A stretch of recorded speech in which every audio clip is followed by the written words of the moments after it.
Hi guys. Giant Freakin Robot did a video entitled How the Last Great Star Trek Series Destroyed Gene Roddenberry's Dream Forever. It's about Enterprise, and man, is it wrong in so many ways. I was going to do a reaction video to it, but I realized I was going to be pausing every 5 seconds to go on some kind of rant or other, so instead, this is a response. I'd like to talk about how Enterprise is the best of all the Star Trek.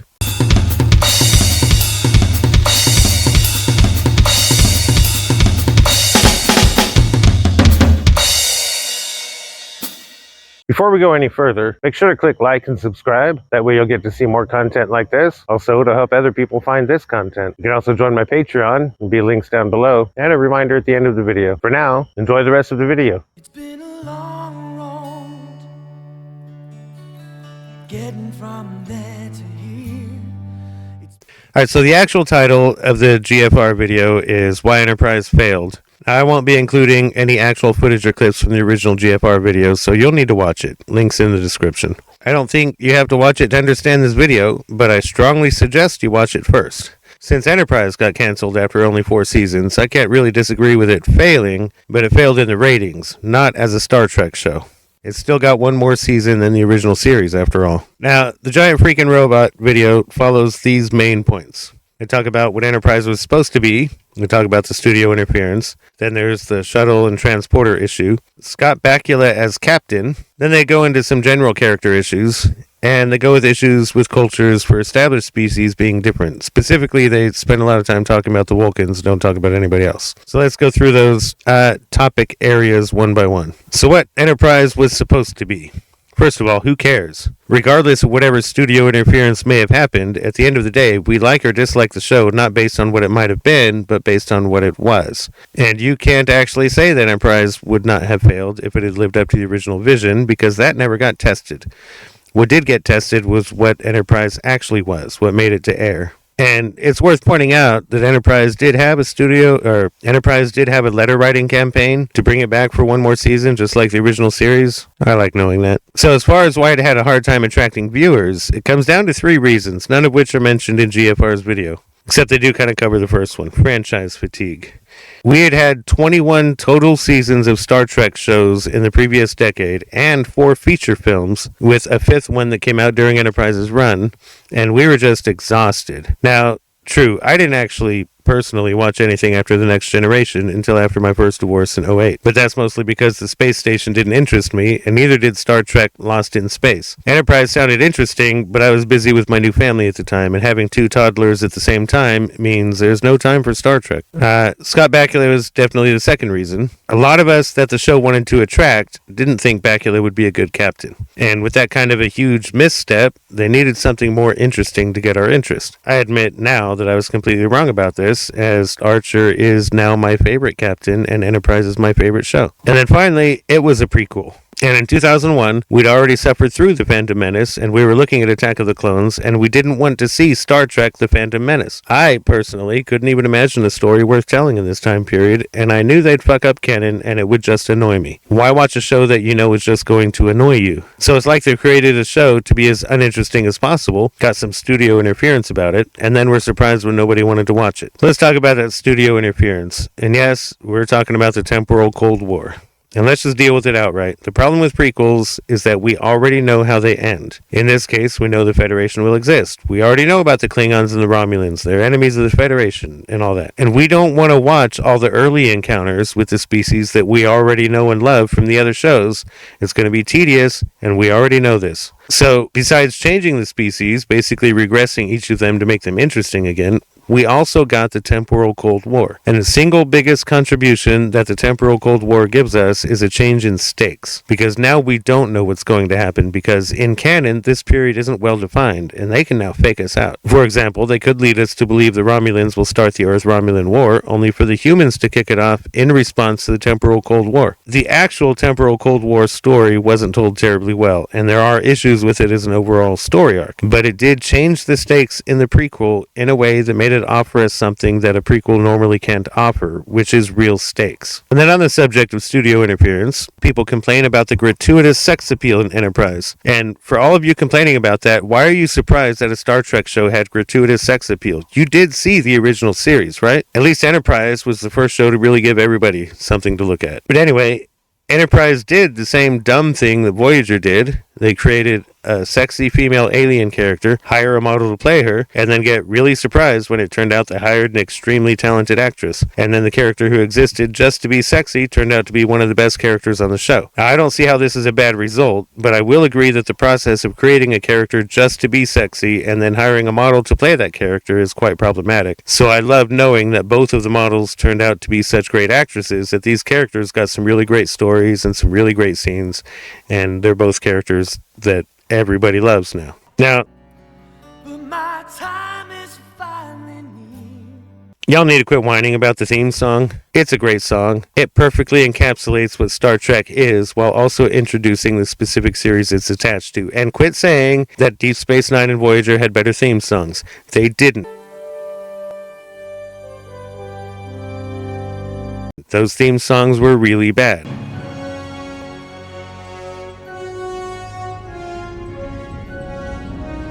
I skipped the title sequences for both of those shows because the theme songs are so bad. I have fallen asleep numerous times during the title sequences for Deep Space Nine and Voyager for an episode I wanted to watch. The last great orchestral theme song in Star Trek was The Next Generation, but the last great theme song in Star Trek was Enterprise. Now, let's talk about the use of shuttles and transporters in Enterprise. And the first thing we need to remember is that the transporter was created for the original series when the studio said that it was too expensive to shoot shuttle launches and landings for every episode. So they could either make do with a few stock shots of shuttle launches and landings, which would have been fine for a 60s show, but it would not have been the level of quality that they were aiming for. Or they could create a different, cheaper effect that would let them have custom travel shots for each episode, and that's how the transporter came to exist. It was all about the special effects budget. But in 2001, when it was time to make Enterprise, the technology was there to do shuttle launches for every episode. And they still managed to save some money by reusing shots because they had finally figured out how to make a Star Trek show. Because lest we forget, the original series, being the first, was the show where they started trying to figure out how to make a Star Trek show. They even got 2 seasons into The Next Generation before they figured it out. But in 2001, after 21 total seasons of 3 different Star Trek shows since 1987, we had a seasoned crew making a show, and they knew what they were doing. It's a Klingon. So, at least in this way, Enterprise more completely fulfills Gene Roddenberry's original vision for the show. And we also get a long subplot about the transporter becoming more reliable, and it gets some upgrades at one point, and in season 4 they use the transporter like in any other show. Alright, so let's talk about Scott Bakula as captain. I agree with GFR's overall idea that Scott Bakula bringing his aw shucks persona to the role looks like a bad idea. But then they go into a long digression about how Archer wasn't a good captain and Starfleet didn't know what it was doing when it picked him. No, Starfleet picked the right guy. Remember that Archer showed up and immediately railed against how the Vulcans were keeping them down. They should be out there exploring, and basically showed the backbone that we expect from a Starfleet captain. And sure, as explorers go, Archer had no idea what to expect when he got out there. Neither did Starfleet. That's why they were exploring. You don't explore things you already know. Now, the Vulcans knew, and that's why they insisted on putting one of their own on the ship. But the Vulcans had a completely different approach than Starfleet, and that's why Starfleet wanted to get out there and do their own thing. Archer actually showed time and time again that he was quite capable of dealing with whatever situations came up. He even took a single starship into the Expanse to face an enemy that was bigger, had more resources, and was more dangerous than anything they could even imagine, and ultimately won that fight. Archer consistently faced threats that were more powerful than his little starship was, and he found ways to deal with them, including defeating 24th century Borg. Granted, they were weakened a bit already, but Archer still managed to defeat them. Eat that, Kirk. We saw how you had to fight the Doomsday Machine. 50, 40, 30, Gentlemen, I suggest you beam me aboard. 10, 9, 8, Mr. Scott, 6, Fire now, Mr. Kyle.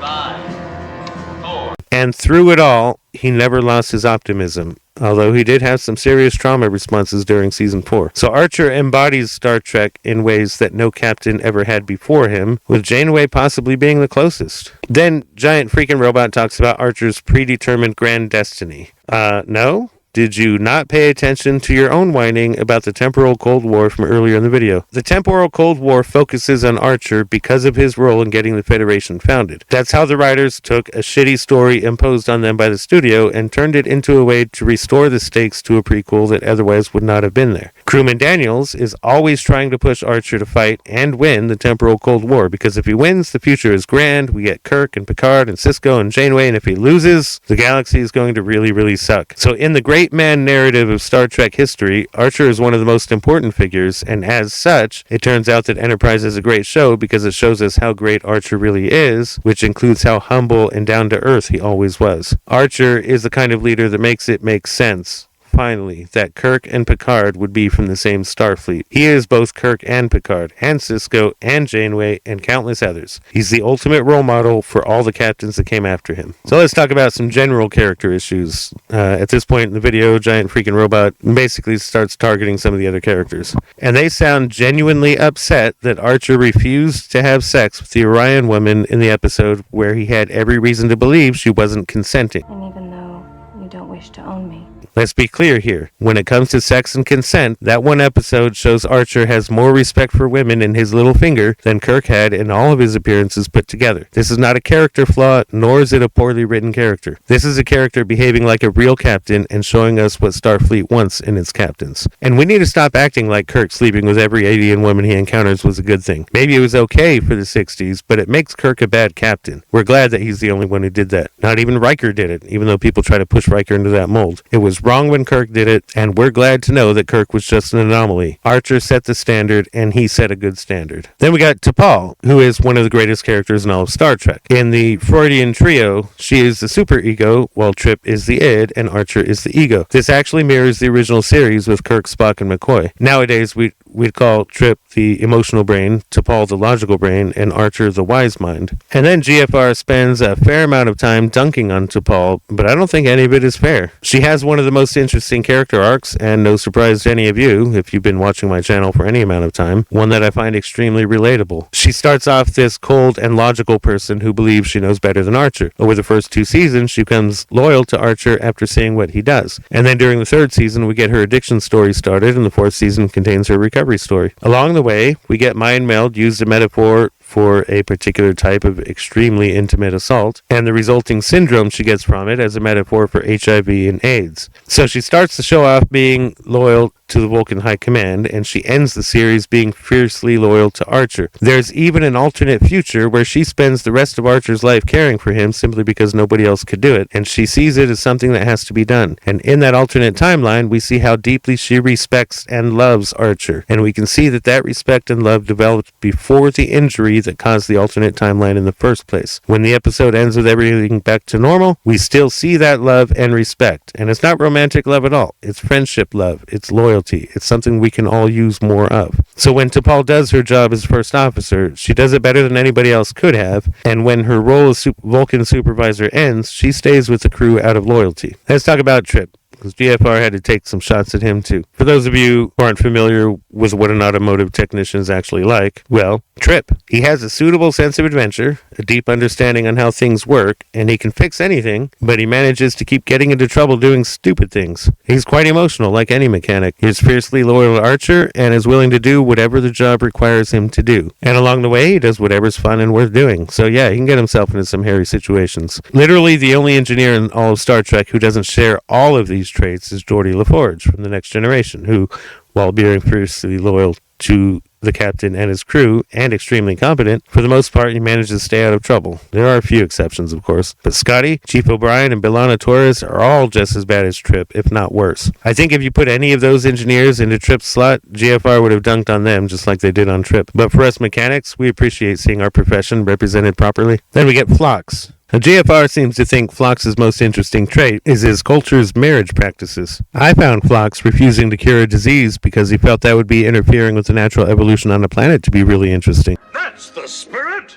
Also, Phlox's profound loyalty to Archer is why he goes into the Expanse in Season 3. As a character, Phlox is there to be the everyman. He's the stand-in for the audience. Despite that, he's given a pretty solid development arc where he learns as much from the humans he serves as they learn from him. Now, for the other major characters, GFR mostly agrees with me, so we'll go through this pretty quickly. Malcolm Reed is pretty well serviced. He's given a military character arc that's very much in keeping with his personality. He's poorly developed beyond that, but that's fine, really. Hoshi Sato gets the interesting early development, and we see her work her way out of her bubble of shyness as the series progresses until she's just as heroic as anybody else. We also get to see the Empress Sato. That was kind of cool. Travis Mayweather probably gets the shortest end of the stick in terms of development. He still gets a fair amount, mostly in Season 4. Hell, the Makos in Season 3 even get development, even though so many of them don't make it home. Giant Freakin Robot does make a solid critique that, for a show that ended up being 4 seasons, Enterprise didn't move fast enough to capitalize on its strengths. But the problem with the critique is that the show was intended to go for 7 seasons and was written accordingly. It didn't get to capitalize on all of its strengths because it was canceled too early. I am definitely ignoring some behind-the-scenes drama to make that claim, because I think that claim stands even after covering said drama. So then we get to the issues with cultures for established species being different than we know them, and they're focused on the Vulcans. So let's talk about the Vulcans. The Vulcans in Enterprise aren't the peace-loving aliens we've come to know and love in other Star Trek shows. Instead, they are conniving, a bit dishonest, and have clearly strayed far from Surak's teachings. Now, Enterprise gives us a story arc for the Vulcans as a culture where, through their own internal issues and with human assistance, they're able to change their own direction from the self-destructive path they were on and get back to Surak's teachings. In another 100 years, these Vulcans will be the peace-loving aliens we've come to know and love. It's the kind of story where the humans and the Vulcans are able to save each other, and that's a beautiful story to tell. It's also strongly hinted that this rebirth of Surak's teachings is part of what ultimately turns Vulcans into a culture equal to humans at the time of the founding of the Federation. And this depiction is one of Enterprise's strengths, because it shows the Vulcan culture isn't static nor stagnant. It's always changing, just like human culture. And Giant Freakin Robot sort of approaches this when they describe the Season 4 Vulcan storyline as a half-hearted attempt to turn the Vulcans around. But it's curious that they started by talking about what Enterprise could have been but wasn't, and then ignored that the show was canceled after Season 4. There were plans to continue this story into Season 5. But since the story was discontinued, we have to imagine that they'd be more like the Vulcans we know from the original series when the Federation is ultimately founded. Now, it's surprised GFR didn't mention the Klingons in their video.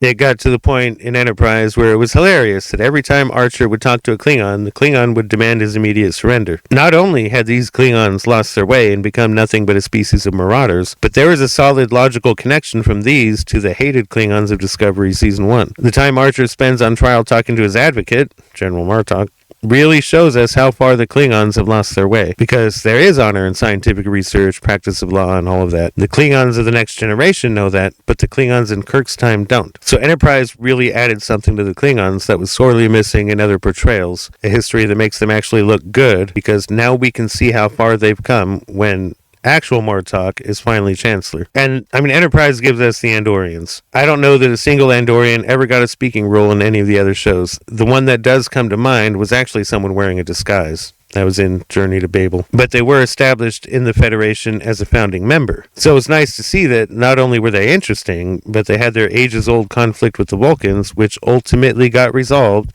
through Archer's intervention and led to them all coming together in one big, happy Federation of planets. It's worth reminding you that we need a trip for that, too. And there's a lot more to talk here about the Tellarites and the Romulans, but I'd rather not. I didn't like how the Romulans were portrayed, and the Tellarites were as expected, and every bit as comedic as we wanted them to be, which is not at all, because we preferred they not be on the screen.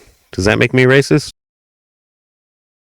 So in conclusion, Enterprise had a few dud episodes, but overall, not nearly as many as Next Generation, Voyager, or the original series. I think only Deep Space Nine had a smaller misfire rate than Enterprise. The others easily misfired a lot more.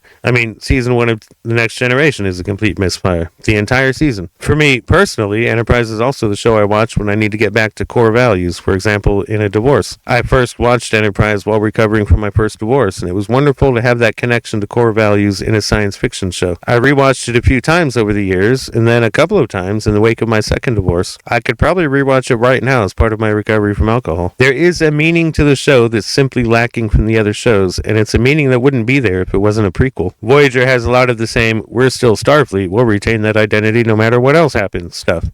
But it's different in Voyager. because in Enterprise, they're establishing all these ideals as brand new, and they're trying to serve the idea that humans belong in the galaxy with the Vulcans and the rest, and that humans will be good for the galaxy when they finally take their rightful place. So Enterprise is my favorite. I realize there were production issues with it, but honestly, the one regret I truly have about Enterprise is not watching it when it was new. And I do wonder how many people who watched it new have found it seeping into their lives in unusual ways, guiding them to better decisions and inspiring them to achieve more than they ever thought they could. In that way, Enterprise does its job on par with other Star Trek shows that had more seasons to work with, and it stands shoulder to shoulder with the rest of them.